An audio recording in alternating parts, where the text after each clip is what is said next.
ಅದು ಏನಂದ್ರೆ ಯಾರಾದ್ರೂ ಕ್ರಿಮಿನಲ್ಸ್ ಯಾರಾದ್ರೂ ರೋಡಲ್ಲಿ ತಿರುಗಾಡ್ತಾ ಇದ್ದಾರ ಅಂತ ಹೇಳಿ ತಮ್ಮ ಇಂಪ್ರೆಷನ್ ತಗೋತಾರೆ. ನಿಮ್ ಎಲ್ಲಾ ಕ್ರಿಮಿನಲ್ಸ್ ಕೂಡ ಡೇಟಾ ಬೇಸ್ ಇರ್ತದೆ ತಮ್ಮ ಇಂಪ್ರೆಷನ್. ಸೊ ನೈಟ್ ನಾರ್ಮಲ್ ಆಗಿ ಏನ್ ಮಾಡ್ತಾರೆ, ಕಳ್ಳರು ಯಾರು ತಿರುಗಾಡ್ತಾ ಇರ್ತಾರೆ ಅಂತ ಹೇಳಿ ಅವ್ರದ್ದು ತಮ್ಮ ಇಂಪ್ರೆಷನ್ ತಗೋತಾರೆ. ಸೊ ಅದರಲ್ಲಿ ರೀಸೆಂಟ್ ಆಗಿ ಕಳ್ಳರು ಸಿಕ್ಕಿದ್ದಾರೆ ಕೂಡ. ಅದಕ್ಕೆ ಅದೇ ಸೊ ಯಾವ್ದಾದ್ರು ಹಳೆ ಪ್ರಕರಣದಲ್ಲಿ ಸಿಕ್ಕಾಕೊಂಡ್ರೆ ಇದ್ದವರು, ಸೊ ನಮ್ದೇನಂದ್ರೆ ನಂಬರ್ 1 ಇವರು ಇಲ್ಲಿ ಪ್ರಕರಣ ಮಾಡಿ ಬಂದಿರಬಹುದು, 2 ಮಾಡ್ಲಿಕ್ಕೆ ಬಂದಿರಬಹುದು. ಅವ್ರ ಮೇಲೆ ಕೇಸ್ ಇಲ್ಲ ಅಂದ್ರೂ ಕೂಡ ಹಳೆ ಕೇಸ್ ಇದ್ದವ್ರು ಇಲ್ಲಿ ತಿರುಗಾಡ್ತಾ ಇದ್ದಾರೆ ಅಂತ ಹೇಳಿ ಸ್ವಲ್ಪ ಇಟ್ಕೊಂಡು ಜಾಗ್ರತೆಯಾಗಿ ನೋಡ್ಕೊಳ್ತಾರೆ ಅಷ್ಟೇ. ಅಷ್ಟೇ, ದಟ್ ಈಸ್ ಪ್ರಿವೆಂಟಿವ್ ಮೆಜರ್ ಅಷ್ಟೇ. ಇಲ್ಲ, ಅದು ಒಂದೇ ಆಗಿದೆ. ನಿಮ್ಗೆ ಅದು ಡೈಲಿ ಸಿಗಲ್ಲ, ಅಂತದ್ದು ಒಂದೇ ಸಿಕ್ಕಿದೆ.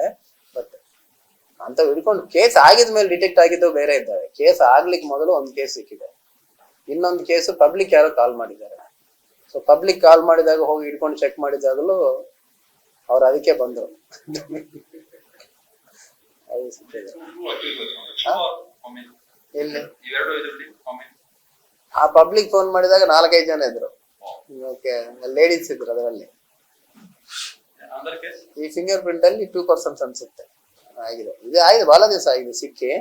ಅಲ್ಲ, ನಿಮ್ದು ಆಲ್ರೆಡಿ ಡೇಟಾ ಬೇಸ್ ಇಲ್ಲಿದ್ರೆ ಅಲ್ಲ ನಿಮ್ಗೆ ಭಯ, ಇಲ್ಲಂದ್ರೆ ಏನದು ರಿಯಲ್ ಟೈಮ್ ಅಲ್ಲಿ ಗೊತ್ತಾಗ್ತದೆ. ಅದೇ ಅಲ್ಲ ಸಮಸ್ಯೆ. ಆ ಕಲ್ಲೊಂದು ಅಡ್ವಾಂಟೇಜ್ ಇದ್ರೆ ಅದೇ ದಿವಸ ಅವ್ರು ಇಟ್ಟಿದ್ದಾಗ ಸಿಸ್ಟಮ್ ಎರರ್ ಬರ್ಬೇಕಷ್ಟೇ, ಇಲ್ಲಾಂದ್ರೆ ಸಿಗ್ತಾರೆ. ಇದು ಮಿಷನ್ ಅಷ್ಟೇ, ಮೊಬೈಲ್ ಟೈಪ್ ಇರ್ತದೆ, ಹಾಕೊಂಡು ಅದು ಹಳೆ ಯಾವಾಗಿಂದ ಇದೆ, ಯೂಸ್ ಮಾಡ್ಬೇಕಷ್ಟೇ. ಈಗ ಯೂಸ್ ಮಾಡ್ತಿದ್ದಾರೆ ನಮ್ಮವರು. ಇದರಲ್ಲಿ ಇರುತ್ತಲ್ಲ ಡೈಲಿ. ನಿನ್ನೆ 149 ಜನಕ್ಕೆ ಚೆಕ್ ಮಾಡಿದ್ದಾರೆ, ಯಾರು ಸಿಕ್ಕಿಲ್ಲ.